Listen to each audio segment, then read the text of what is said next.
Pequenos corações preto e branco que se reúnem ao centro, formando um grande coração colorido com 3 direções ao centro. Acima escrito Enéstico 2020, abaixo e de evangelizar a todas as gentes. Jesus, Marcos, capítulo 16, versículo 15. Fundo azul, do lado esquerdo, símbolo do Enéstico, um coração colorido com 3 girassóis ao centro. Acima, Enéstico 2020. Abaixo, uma margem inferior de girassóis. Palestra, a mensagem inclusiva do Cristo. Miriam Dulce, coordenadora nacional da Infância e Juventude. Intérprete de Libra, Marineide dos Santos, Muiara dos Santos e Aline Holanda de Souza. Essa vinheta ela tem audiodescrição e durante o nosso encontro, sempre no início de cada vídeo, vai aparecer essa mesma vinheta, acompanhada apenas da música. Agora nós vamos chamar a tão querida e tão aguardada Miriam Duzzi, diretora da FEB, coordenadora da área da Infância e Juventude do Conselho Federativo Nacional da FEB, para nos apresentar a mensagem inclusiva do Cristo. Seja bem-vinda, Miriam. Obrigada por ter aceito nosso convite. Obrigada, Gabriela. É uma honra estarmos juntos, revendo rostinhos tão amados e sentindo essa vibração que já nos toca o coração de forma muito especial. Os momentos que nós estamos vivenciando aqui são sublimes e realmente estamos com o coração muito emocionado, agradecendo a nossa querida Esther, a nossa querida Magna, toda a equipe da Federação de Santa Catarina, que com muita dedicação e muito amor organizaram esse evento que está primoroso. E nós aqui também iniciando essa autodescrição, conforme essa feliz orientação. Eu sou mulher, jovem, pelo menos assim me considero, por dentro e por fora, cabelo comprido, castanho, olhos castanhos também, e com o coração muito feliz. Se pudermos também autodescrever o coração, um coração repleto de gratidão e de alegria por esse momento de luz. Nós estamos de fato vivenciando um momento, um evento que foi tão carinhosamente organizado que nós nos sentimos envolvidos em vibrações diferenciadas já desde o convite. E toda vez que nós parávamos para nos organizar para esse momento, fomos invadidos por emoções, por vibrações, realmente que nos mexeram com a alma. Então, o nosso carinho e a nossa gratidão a toda a equipe organizadora.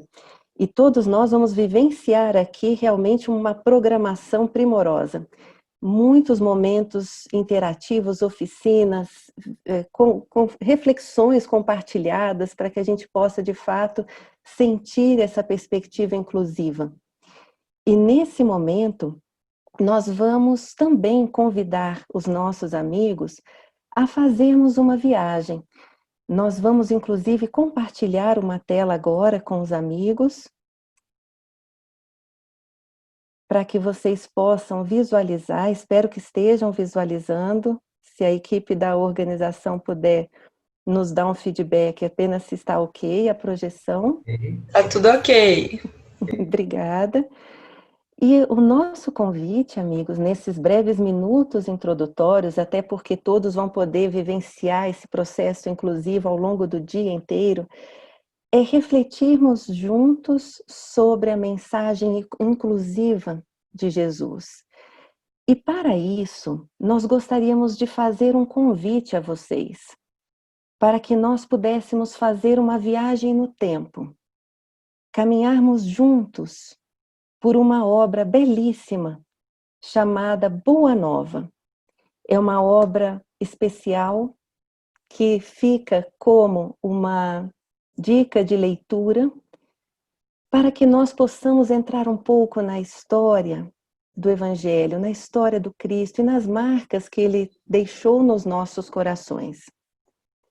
E para fazermos essa viagem, inclusive para pensarmos nessa perspectiva inclusiva da mensagem de Jesus, e nós identificamos já de antemão que todo o seu Evangelho é inclusivo, toda a sua história de vida é inclusiva, nós compartilhamos aqui, selecionamos para esse momento, duas passagens que nós gostaríamos de trazer para que todos pudessem sentir. E nessa viagem, é uma viagem que nós vamos fazer realmente no âmbito da nossa imaginação. Nos imaginarmos mesmo, lá nos inícios, nos primeiros dias do ano 30, em que pudermos sentir a presença do Cristo junto à humanidade. E nesse instante, nessa primeira passagem que nós gostaríamos de compartilhar, Cristo caminhava de Jericó a Jerusalém e encontrou nesse caminho sacerdotes, pensadores que começaram a questionar os propósitos do Cristo. E começa a se estabelecer um diálogo entre o Cristo e os sacerdotes, em que ele é questionado, ele é perguntado: Galileu, o que fazes na cidade? E o Cristo, com profunda doçura, responde: passo por Jerusalém buscando a fundação do reino de Deus. Não satisfeito, o sacerdote prossegue: reino de Deus? E que pensas tu venha a ser isso? Já com um tom bem sarcástico, nada inclusivo, direcionado ao nosso Cristo. Mas Jesus, permanecendo na sua calma, na sua doçura, lhes responde: esse reino é obra divina no coração dos homens. Não satisfeito, chegam novas perguntas. Obra divina em tuas mãos? Eles perguntam. Com que contas para levar avante essa difícil empresa? Quais são os teus seguidores e companheiros? Acaso terás conquistado o apoio de algum príncipe desconhecido e ilustre para auxiliar-te na execução dos teus planos? E apesar da ironia com que recebeu a pergunta, a resposta prossegue doce. Meus companheiros hão de chegar de todos os lugares. E com profunda confiança, prossegue o diálogo. Sim, os sacerdotes acusam. Os ignorantes, os tolos, estão de fato em toda parte da terra. Certamente que esse representará o material da tua edificação. Entretanto, propõe-te realizar uma obra divina e já viste alguma estátua perfeita modelada em fragmentos de lama? A despeito da agressividade com que essas palavras chegam ao coração de Jesus, o Cristo responde: sacerdote, nenhum mármore existe mais puro e mais formoso do que o do sentimento, e nenhum cinzel é superior ao da boa vontade sincera. As perguntas prosseguem: conheces Roma ou Atenas? E ele responde: conheço o amor e a verdade. E eles prosseguem perguntando: tem ciência dos códigos da corte provincial e das leis do templo? E com profunda humildade o Cristo responde: sei qual é a vontade de meu Pai que está nos céus. E com essa simplicidade nas respostas, a despeito da agressividade das perguntas, Cristo prossegue na sua caminhada profundamente reflexivo e rogando orientação divina para dar prosseguimento à sua tarefa junto à humanidade.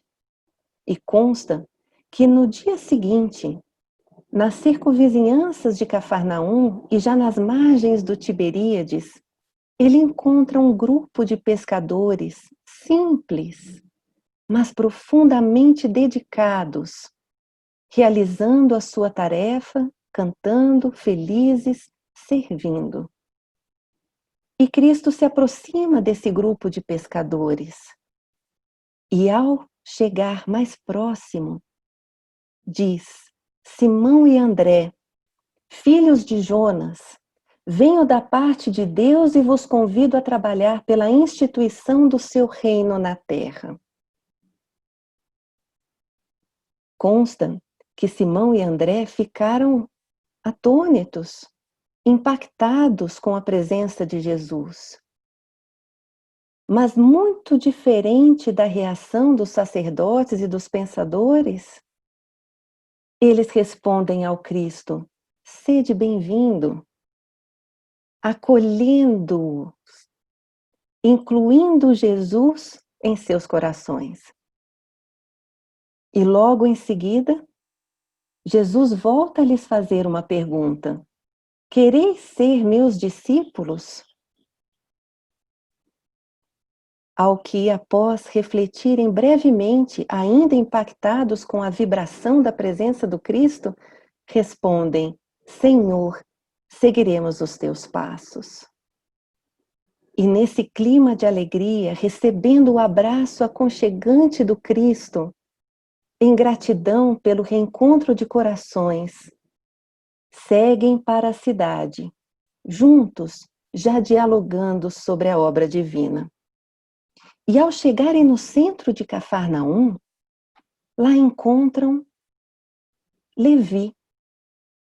E Jesus, já distante, começa a observá-lo, enquanto um publicano, recolhendo os impostos do povo, se aproxima e também lhe faz a pergunta: que fazes tu, Levi?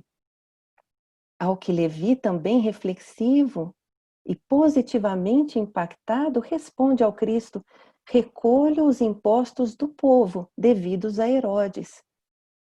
Mas Cristo em seguida lhe faz um outro convite: queres vir comigo para recolher os bens do céu? E Levi lhe responde com alegria: Senhor, estou pronto. E assim, de um a um, Cristo vai compondo a sua equipe de trabalho, incluindo nessa equipe 12 corações dedicados e diversos, singulares na sua forma de pensar, de se expressar, de se relacionar, mas compondo a sua equipe de trabalho. Cristo respondeu a cada um: então vamos juntos.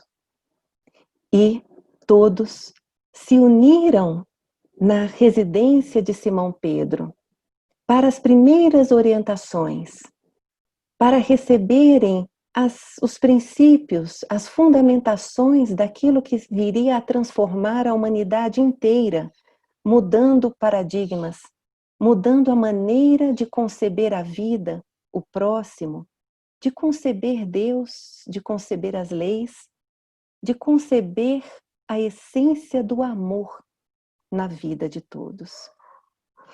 E o único quesito que o Cristo solicitou a todos era um coração sincero e puro, aberto às claridades dos ensinamentos do Pai. E nesse instante, unam-se os 12 corações dedicados, iniciando a eterna união dos inseparáveis companheiros do Cristo.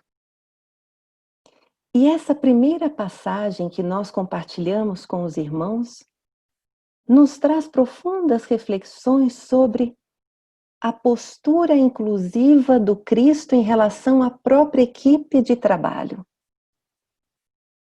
Jesus não buscou os perfeitos, não buscou aqueles que estariam nas melhores condições sociais à época, mas trouxe para sua equipe de trabalho a rica diversidade que compunha aquele contexto social, com um único pedido: que estivessem com os corações abertos à boa nova.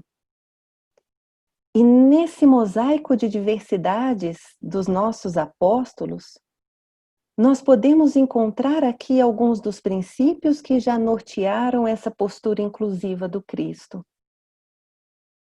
Jesus os incluiu em seu coração e em sua tarefa. Não trabalhou sozinho, porque compreendia a essência e o valor do trabalho coletivo. Promoveu o diálogo dessas diversidades, muitas vezes convidando seus apóstolos a dialogarem entre si, para que pudessem entrar num acordo e resolver determinada situação. Jesus confiou na possibilidade, nas potencialidades dos seus discípulos e não focou nas suas necessidades, nas suas dificuldades, nas suas imperfeições. Porque o processo de inclusão é um processo de confiança. Por confiar, incluiu. E por incluir, confia. Esse é um processo belíssimo que permeia toda a mensagem do Cristo no seu olhar inclusivo. E avançando nessas reflexões, Cristo, em sua mensagem, focou a ação coletiva para o alcance dos propósitos do alto. O diálogo das diversidades, os diferentes talentos de cada um, considerando essa multiplicidade de perfis. Alguns dos seus apóstolos mais calmos e serenos, outros já mais tempestivos, alguns mais discretos, outros já mais questionadores, alguns mais desconfiados, mas reconhecendo essa pluralidade em sua própria equipe, buscou valorizar os seus talentos e aquilo que eles tinham de melhor para que o alcance dos objetivos pudesse ser sentido até hoje pela humanidade. E Jesus também vivenciava os ensinamentos e ensinava com tolerância e com profundo respeito às singularidades de cada um. Cristo não negou as dificuldades que trouxeram na alma. Cristo não negou as imperfeições das suas ações em muitos momentos dos seus apóstolos, mas educava com firmeza e amor. Orientava com segurança, porque sabia quais eram os propósitos sinceros do seu coração. E essas reflexões iniciais desse primeiro momento, em que a mensagem inclusiva do Cristo nos remete à essência das nossas relações com as nossas equipes de trabalho, nós passamos a também refletir sobre como essa mensagem inclusiva tem nos impactado hoje na organização das nossas ações. Para podermos organizar as nossas equipes de trabalho, as nossas equipes de evangelizadores, considerando essa multiplicidade de experiências, de olhares, considerando a essência singular de cada um e somando essas diversidades para o alcance dos propósitos. É o olhar inclusivo para o trabalhador, para o colaborador, para as equipes de trabalho que hoje atuam como verdadeiros semeadores da era do amor, como nos diz Bezerra de Menezes. E avançando nessas reflexões, nossa querida Joana de Ângeles fala do cuidado com que o Cristo tinha com o perfil e com o nível de desenvolvimento de cada um. Ela nos diz que, afável e nobre, Jesus lecionou pelo exemplo, aplicando a metodologia compatível com o nível de entendimento e de consciência daqueles que o acompanharam. Olha a postura inclusiva do Cristo com aqueles que seguiram caminho, aprendendo e servindo em seu nome. E de forma complementar a essa primeira passagem, que busca valorizar essa perspectiva inclusiva junto às equipes de trabalho, nós gostaríamos de também compartilhar uma segunda passagem com os irmãos também nessa belíssima obra, Boa Nova. Em especial em seu capítulo 11, onde aborda a perspectiva inclusiva do Cristo junto às multidões. Aqueles que vinham receber a mensagem de luz, de consolo, de conforto aos corações muito sofridos. E essa mensagem inclusiva do Cristo, de fato, chegou a todos os corações, sem distinção. Quando visualizamos a multidão e a multiplicidade de histórias, de dores, de sofrimentos, de conquistas, de êxitos, de processos transformadores realizados no fundo da alma de cada um, nós percebemos o quão cuidadoso foi Jesus para fazer chegar a mensagem da forma como conseguíamos compreender. E hoje nós estamos compreendendo essa mensagem da melhor forma que conseguimos. Certamente, nos próximos séculos, a compreenderemos de forma ainda mais diferenciada e ampla e profunda. E quando visualizamos a multidão, nós nos recordamos de uma passagem específica que ocorreu junto a Levi. Na época, muitos dos seus apóstolos já eram abordados por muitos sofredores nas ruas, que buscavam exatamente os apóstolos, em especial Pedro, Filipe e vários outros, porque pelo contato com o Cristo eram pessoas que poderiam transmitir a sua mensagem, os seus ensinamentos, compartilhar algumas interpretações de uma forma mais singular, mais particular. E num determinado momento, Levi foi procurado em sua residência confortável por vários corações sofredores à época, sofrendo em especial pela exclusão social, por dores infinitas, por incompreensões, por preconceitos. E em especial nesse dia, Levi foi abordado por um grupo de sofredores que buscavam conhecer de forma mais aprofundada a mensagem do Cristo, para poder trazer mais consolo aos seus corações. E Levi, observando aquela multidão de sofredores, compreendeu aquele cenário de uma forma diferente e respondeu de uma forma até um pouco rude. Afinal, o novo reino congregará todos os corações sinceros e de boa vontade que desejem irmanar-se como filhos de Deus. Mas vocês, o que podeis fazer na situação em que vos encontrais? Levi teve uma visão limitada do cenário, altamente restrita, e dirigindo-se a 3 daqueles companheiros com os quais tinha uma maior proximidade, chegou a afirmar nominalmente: que poderá realizar você, Lisandro, que é aleijado? E tu, Áquila, não foste abandonado pela própria família por sérias acusações? E tu, Páfio, acaso edificarias algo de útil nas suas atuais situações emocionais?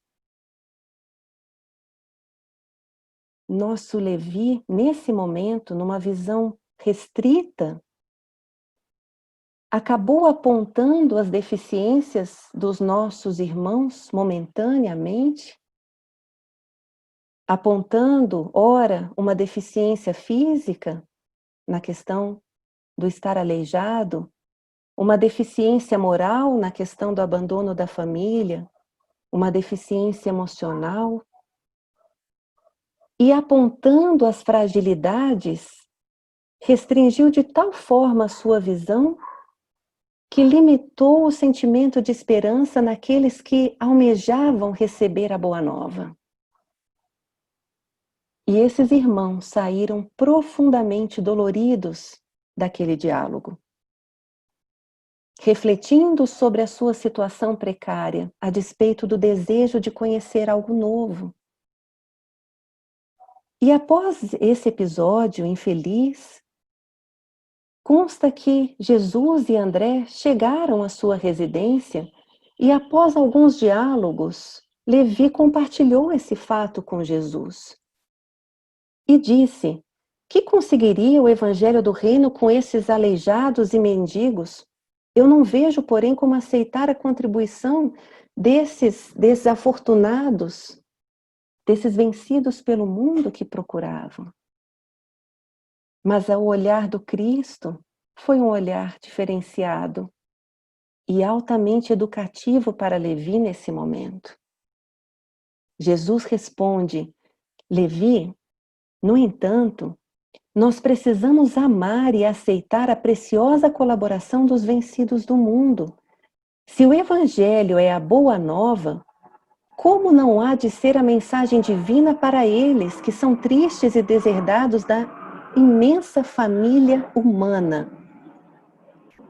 A imensa família humana.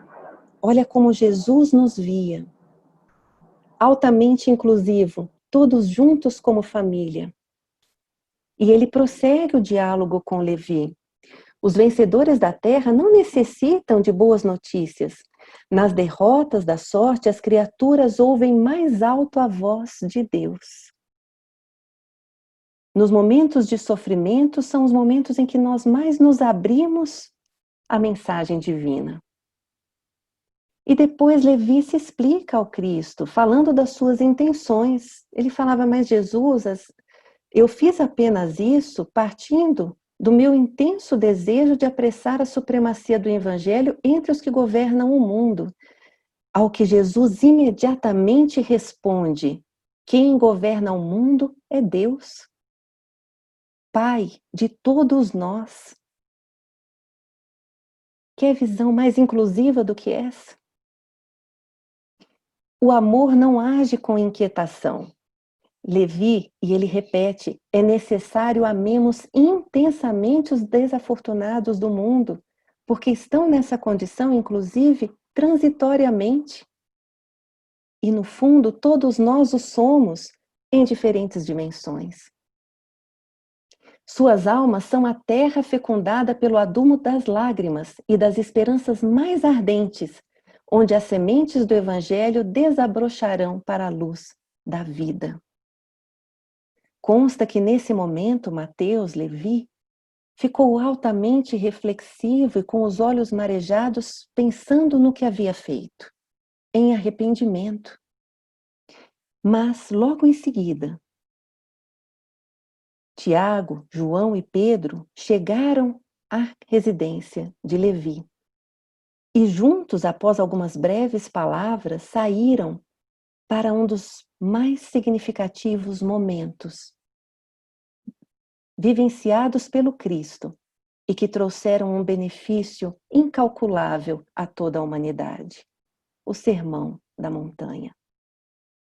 E verificando todos juntos nessa belíssima passagem do Cristo, que inclui essa diversidade de espíritos que se agrupam num momento de escuta do Evangelho, nós percebemos a inclusão a todos os que estavam ali. E numa belíssima passagem narrada pela nossa irmã Amélia Rodrigues, no livro Primícias do Reino, psicografado pelo nosso amado Divaldo Franco, ela nos narra esse momento de uma forma tão poética e tão linda que não há como não nos emocionarmos. E ela diz que desde cedo a multidão estava ali, como atraída por uma fascinante expectativa. Eram galileus da região em redor, pescadores, agricultores, gente simples e sofredora, sobrecarregada e aflita. Eram judeus, misturavam-se as vozes nos dialetos regionais e uniam-se todos na mesma imensa curiosidade feita de expectação e desejo. Um encontro de dialetos, unidos no propósito de conhecer a Boa Nova. E de uma forma tão linda ela descreve esse momento que ela diz que a montanha em si tem um valor simbólico. É o Filho do Homem que desce aos homens, vencendo as dificuldades do mergulho do abismo, e ao mesmo tempo é do homem que sobe e conduz os homens por sobre escarpas lacerantes até o seio de Deus. A montanha é destaque maravilhoso na paisagem. Galgar, subir a montanha, pode significar vencer os óbices que perturbam o avanço da jornada evolutiva. E descer, deixar o monte, é não considerar o impossível e refazer o caminho, alongar as mãos em direção dos que ficaram tolhidos na retaguarda. E de uma forma linda, ela finaliza essa mensagem dizendo que a montanha era uma montanha qualquer, mas o poema que ali seria apresentado jamais foi ouvido e nunca mais será ouvido equivalente em qualquer outra época. E essa mensagem do Sermão do Monte, que inclui a todos, que abençoa a todos, nos vai trazer essas bem-aventuranças. A bem-aventurança aos pobres de espírito, aos que choram, aos mansos, aos que têm fome e sede de justiça, aos misericordiosos, aos limpos de coração, aos pacificadores, aos que sofrem perseguição por causa da justiça, porque de fato deles é o reino dos céus, porque eles serão consolados, porque eles herdarão a terra, porque eles serão fartos, porque eles alcançarão a misericórdia, porque eles verão a Deus, porque eles serão chamados filhos de Deus, e porque de fato deles é o reino dos céus. E que bem-aventurados seriam todos quanto vos injuriarem e perseguirem, e mentindo disserem todo o mal contra vós por causa do Cristo, e que era motivo de exultar e de alegrar.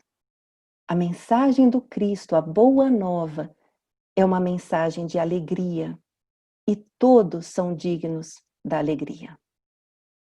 Todos, indistintamente.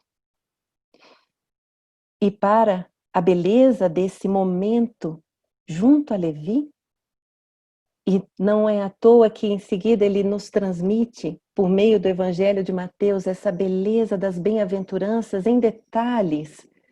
Cristo nos alerta que vós sois o sal da terra, que vós sois a luz do mundo, e nos convida a sede perfeitos, como perfeito é o vosso Pai Celestial. Consta que, após finalizar o Sermão do Monte, quando já todos desciam, Levi teve a oportunidade de ver ao longe os 3 companheiros a que havia se referido antes em sua residência. E percebendo a oportunidade de retificar os seus equívocos, foi em direção a eles e abraçou-os com profundo afeto, pedindo-lhes desculpas, reconhecendo os seus equívocos mediante a grandeza da boa nova. E ao fazer isso, recebeu do Cristo mais uma bem-aventurança. Meu coração se rejubila hoje contigo, Levi, porque são também bem-aventurados todos os que ouvem e compreendem a palavra de Deus. Essa belíssima mensagem, essa passagem inclusive e acolhedora de Jesus, nos faz refletir sobre como ele expandia o seu amor à multidão. E como nós podemos ser beneficiados pelo olhar inclusivo do Cristo. Porque ele também nos incluiu em seu coração, na sua vida, na sua obra. Cristo também confiou nas potencialidades da multidão, reconhecendo igualmente as suas fragilidades, as suas necessidades, as suas imperfeições, mas renovando-lhes as esperanças, sempre. Não era uma postura de exclusão, era uma postura de inclusão, renovando as esperanças de cada um nos próprios potenciais, reconhecendo o poder transformador da educação voltada aos princípios de Deus. Jesus reconhecia a imortalidade do espírito e estimulava o aperfeiçoamento de cada um. E isso implica reconhecer a formação integral de todos. Implica reconhecer as nossas histórias espirituais, mas, acima de tudo, o poder transformador das nossas ações para escrevermos histórias felizes futuras. E essa é uma prova da confiança do Cristo em cada um de nós. Cristo valorizava a comunicação empática, os diálogos, ouvia as experiências com atenção, com zelo. E ao falarmos essas características, automaticamente nos transpomos para o mundo de hoje. E como nós estamos lidando na esfera da evangelização espírita com as nossas crianças e com os nossos jovens, igualmente fortalecendo esse olhar empático. Quem são esses espíritos que estão conosco? Valorizar as suas potencialidades, confiar no seu desenvolvimento, estabelecer uma escuta sensível para muitas vezes compreender para além das palavras. É a maneira inclusiva de nos relacionarmos. Jesus considerava os contextos e as realidades específicas, reconhecendo que eram diversos. E esse também é um papel do nosso evangelizador. Jesus adaptava os seus ensinos, muitas vezes apresentando-os de forma ampla, outras vezes trazendo elementos figurativos nas diferentes parábolas. E ele utilizava de diferentes metodologias para alcançar esses objetivos, mas lembrando sempre que a sua principal metodologia foi o exemplo. Jesus valorizava as ações coletivas e cooperativas, inclusive entre as multidões, para que se apoiassem mutuamente, para que fortalecessem os elos de fraternidade entre todos, exercitando a boa nova para além da palavra. E Jesus se relacionava com profundo afeto e bondade. Nossa querida Joana de Ângeles, numa mensagem belíssima chamada Pedagogia de Jesus, nos traz isso.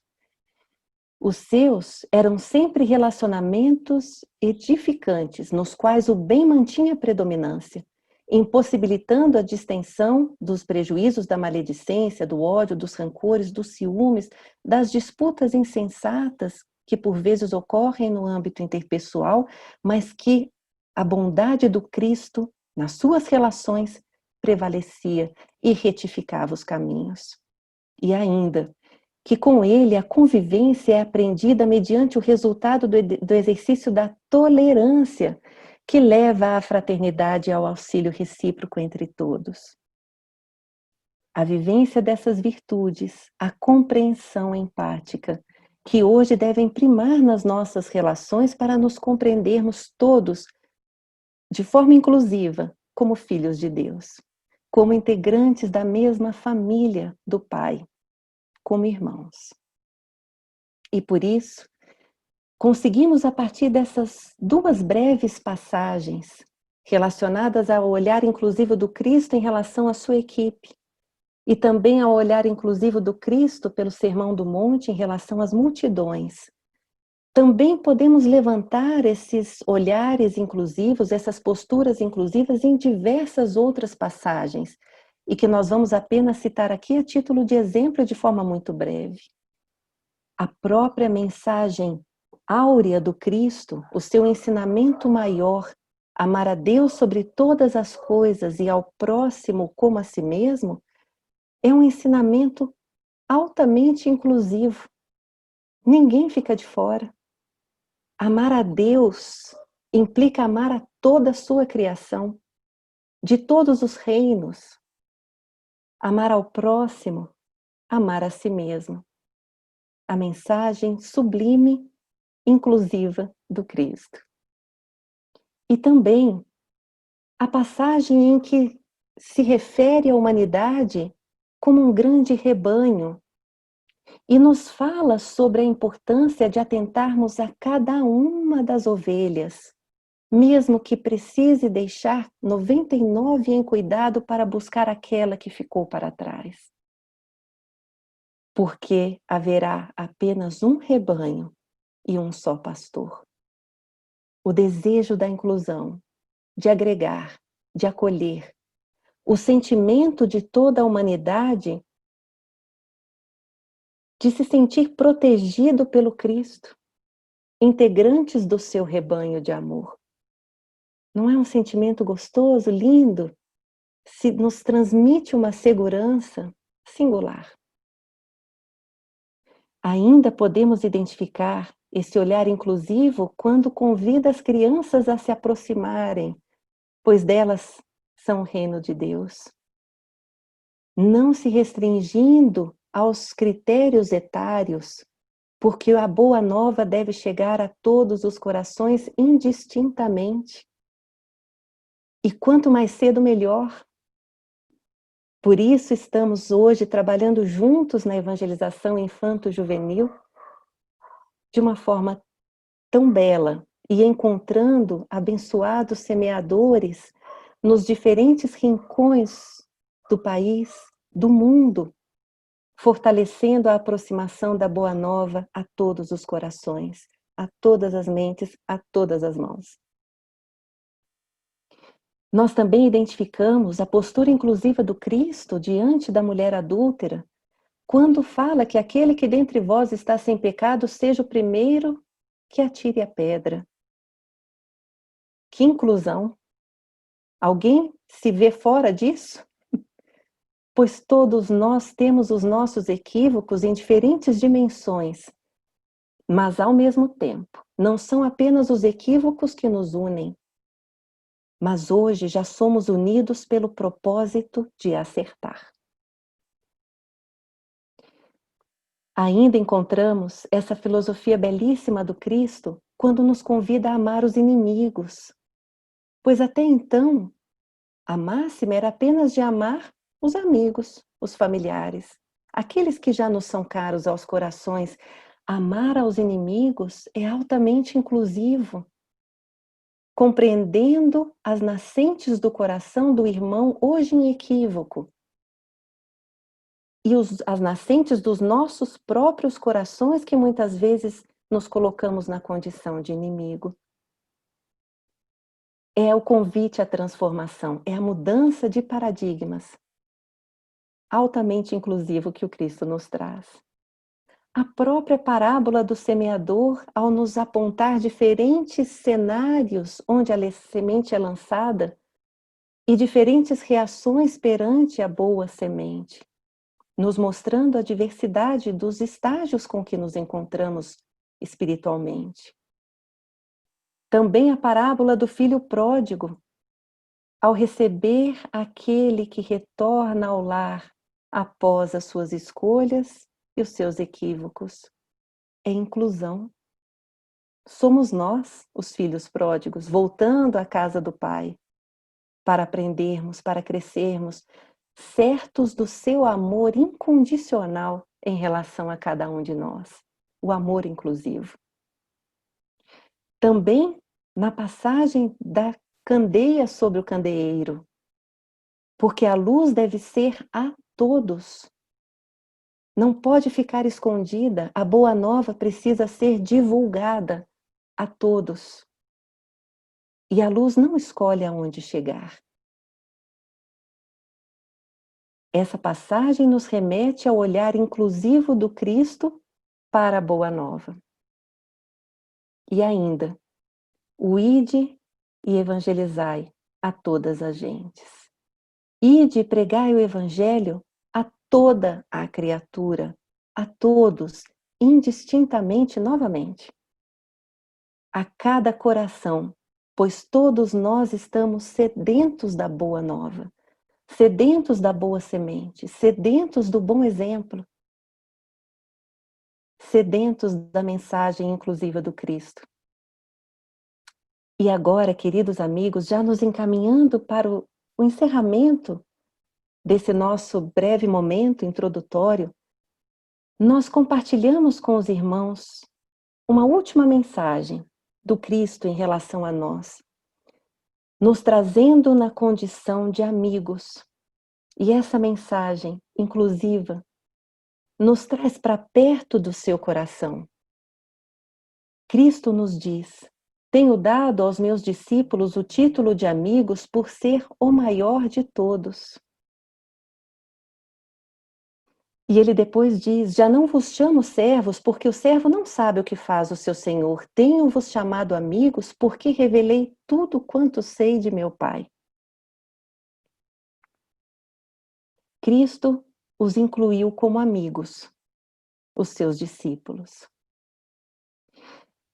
E compartilho com vocês agora uma prece que o Cristo fez a Deus, já nos momentos que antecediam a sua ida ao Calvário, em que ele, nosso Jesus, incluiu a todos vocês nessa prece. Incluiu a todos nós nessa prece, mantendo essa postura, esse coração inclusivo que lhe é inerente. E peço permissão para ler esse pequeno trecho da prece que esperamos possa chegar ao coração de todos. Manifestei o teu nome aos amigos que me deste. Eram teus e tu nos confiaste para que recebessem a tua palavra de sabedoria e de amor. Todos eles sabem agora que tudo o que lhes dei provém de ti, Pai. Nesse instante supremo, eu não rogo pelo mundo que é tua obra, cuja perfeição se verificará algum dia, porque está nos teus desígnios insondáveis, mas peço-te particularmente por eles, pelos que me confiaste, tendo em vista o esforço a que os obrigará o Evangelho, que ficará no mundo sobre os seus ombros generosos. Eu já não sou da terra, mas rogo-te que os meus discípulos amados sejam unidos uns aos outros, como eu sou um contigo. E ele finaliza dizendo: junto deles, dos meus discípulos, Pai, outros trabalhadores do Evangelho despertarão para a tua verdade. O futuro está cheio desses operários dignos do salário celeste. Protege-os a todos, Pai. Que todos recebam a tua bênção, abrindo seus corações às claridades renovadoras. Protege-os a todos, Pai. Cristo se referia a cada um de vocês, queridos evangelizadores que estão conosco nesta manhã. Cristo pediu por vocês, para proteger cada um de vocês nessa belíssima tarefa de semear a era do amor. E hoje, todos nós estamos juntos, não mais nos primeiros dias do ano 30, mas em 2020. E ainda hoje recebemos o convite do Cristo. Quereis ser meus discípulos? Que resposta poderíamos dar a Ele, amados amigos? Que possamos ouvir, assim como Simão e André: Senhor, seguiremos os seus passos. Ou ainda como Levi: Senhor, estou pronto. Para que possamos ouvir do Cristo, emocionado e tocando-nos o coração. Então, vamos. Muito obrigada, queridos amigos, por esses momentos de luz. E prossigamos juntos com o Cristo nessa bela semeadura da Era Nova. Ide e evangelizai a todas as gentes. Muito obrigada. Pequenos corações preto e branco que se reúnem ao centro, formando um grande coração colorido com 3 direções ao centro. Acima, escrito ENESC 2020. Abaixo, e de evangelizar a todas as gentes. Jesus, Marcos, capítulo 16, versículo 15.